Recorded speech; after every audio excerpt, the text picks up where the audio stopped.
દર્શક મિત્રો, હું જપન શાહ, કાનમ એક્સપ્રેસ ન્યૂઝમાં આપનું સ્વાગત છે। જોઈએ આજના મુખ્ય અને મહત્વના સમાચાર। ભરૂચ નગરપાલિકાની સામાન્ય સભા આજે ભારે હોબાળા વચ્ચે યોજાઈ હતી। વિવિધ મુદ્દાઓને લઈને કોંગ્રેસના સભ્યોએ ઉગ્ર રજૂઆતો કરતા સભામાં ગરમીનો માહોલ સર્જાયો હતો।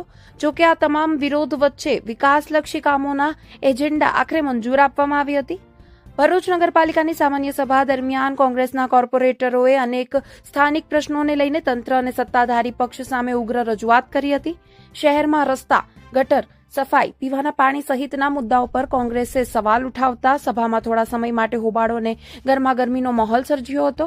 કોંગ્રેસના સભ્યોએ જનહિતના પ્રશ્નોને તાત્કાલિક ઉકેલ લાવવા તેમજ વિકાસ કાર્યોમાં પારદર્શિતા જળવાય તે માટે જોરદાર રજૂઆત કરી હતી। જોકે ચર્ચા અને વિરોધ વચ્ચે સામાન્ય સભાના એજન્ડા પર એક પછી એક ચર્ચા હાથ ધરાઈ હતી અને શહેરના વિવિધ વિકાસલક્ષી કામોને અંતે મંજૂરી આપવામાં આવી હતી। વિકાસના કાર્યોને લીલી ઝંડી મળતા આગામી સમયમાં વિવિધ વિસ્તારોમાં વિકાસના કામોને વેગ મળશે તેવી આશા વ્યક્ત કરવામાં આવી રહી છે। નગરપાલિકાની સામાન્ય સભા વિરોધ અને વિકાસ બંનેની ઝલક જોવા મળી હતી, જ્યાં એક તરફ કોંગ્રેસે જનતાના પ્રશ્નોને વાચા આપી તો બીજી તરફ શહેરના વિકાસ માટેના મહત્વના ઠરાવો પણ મંજૂર કરવામાં આવ્યા। રિપોર્ટર રવિ સૈયદ, ભરૂચ। પરંપરા રહી છે ભરૂચ નગરપાલિકાના અંદર સામાન્ય સભા હોય તો વિપક્ષના જે સવાલો હોય એના જવાબ ન આપવા અને ભાગી જવું। આજે પણ અમારા સાથી સભ્યોએ હિસાબના ઉપર, વાર્ષિક હિસાબના ઉપર જે સવાલો પૂછ્યા કે ઘણા બધા ગરબડ ગોટાળા છે વાર્ષિક હિસાબમાં, જ્યારે સવાલના જવાબ ન આપવા પડે એટલે એમને મેદાન છોડી દીધું।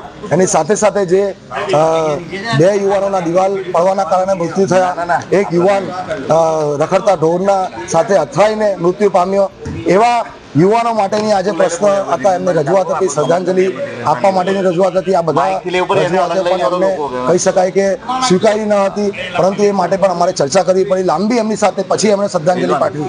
એટલે ક્યાંક ને ક્યાંક ભરૂચના પ્રાણ પ્રશ્નને વાચા આપવાનો આમનો કોઈ ઈરાદો નથી। ફક્ત ને ફક્ત ભ્રષ્ટાચારને કઈ રીતે પ્રોત્સાહન આપે, હિસાબોના પણ જવાબ ન આપવા, એટલે કેમ કે ભ્રષ્ટાચાર છે હિસાબમાં। ને આજે પુરવાર થયું છે કે ભારતીય જનતા પાર્ટીનું નામ ભાગેડુ જનતા પાર્ટી છે।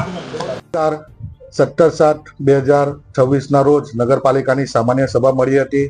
એ સભામાં વિવિધ ચેરમેનોની વરણી કરવામાં આવી છે। દરેક ચેરમેનોને હું અભિનંદન પાઠવું છું। દરેક ચેરમેનશ્રીઓની વરણી થવા બદલ ભરૂચની કામગીરીમાં વેગ મળશે અને સભામાં અમુક મુદ્દાઓ જે હતા તે મુદ્દાઓને બહાલી આપવામાં આવી છે અને મુદ્દાઓને આધારે જે ચર્ચા કરવામાં આવી હતી તે મુદ્દા બહારની ચર્ચા હતી। તે નગરપાલિકાનો જે વહીવટ છે પારદર્શક હોવો જરૂરી છે અને નગરપાલિકાના આ પારદર્શક વહીવટને કારણે વિપક્ષના મિત્રો દ્વારા ખોટી પ્રસિદ્ધિ મેળવવા માટે આ ખોટા મુદ્દા ઉઠાવવામાં આવ્યા હતા। તે અમે સર્વાનુમતે સભામાં મુદ્દાઓ મંજૂર કરેલા છે। Thank you. ના, નગરસેવકોમાં કોઈ જાતની નારાજગી નથી। એક ભારતીય જનતા પાર્ટીનો એક પરિવાર જ છે, એટલે એમાં નારાજગી ના હોય। એ લોકોને જે વાતચીત થઈ અને તે પછી એ લોકોને વાળી લેવામાં આવ્યા છે।